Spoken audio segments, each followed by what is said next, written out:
La personnalité juridique, un sujet d'examen partiel donné aux étudiantes et étudiants par une université X et que nous allons essayer de corriger partiellement. Donc, un corrigé partiel. La personnalité juridique est définie par la doctrine comme l'aptitude reconnue à une personne d'être bénéficiaire de droits et d'obligations. La doctrine ajoute que cette personnalité juridique commence à la naissance et s'arrête à la mort. La jurisprudence, par plusieurs décisions, est allée dans le même sens. Or, une partie de la doctrine remet en cause cette approche et la jurisprudence va dans le même sens lorsqu'elle reconnaît aux enfants simplement conçus un certain nombre de droits au même titre que les personnes décédées.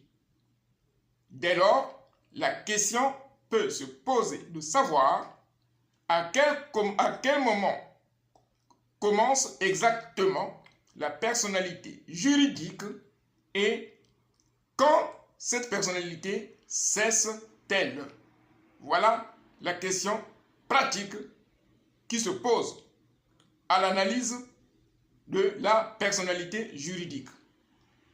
Si la personnalité juridique commence en principe à la naissance et prend fin à la mort, toutefois, cette dernière peut exister antérieurement à la naissance et se poursuivre après la mort.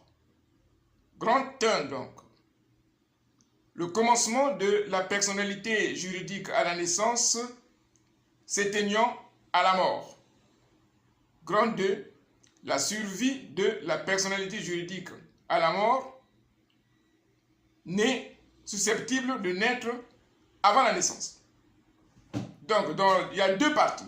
La première partie, il est question de démontrer l'existence de la personnalité juridique avant la naissance et sa survie après la mort. Donc, grand A, le principe du commencement de la personnalité juridique à la naissance et grand B, la survie de la personnalité juridique après la mort.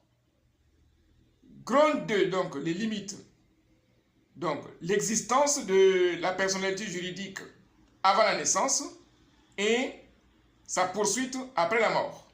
Donc, grand A, l'existence de la personnalité juridique antérieurement à la naissance, et nous allons parler de la théorie de l'infance conceptus, qui dit que l'enfant simplement conçu est considéré comme né chaque fois que un de ses intérêts est en jeu.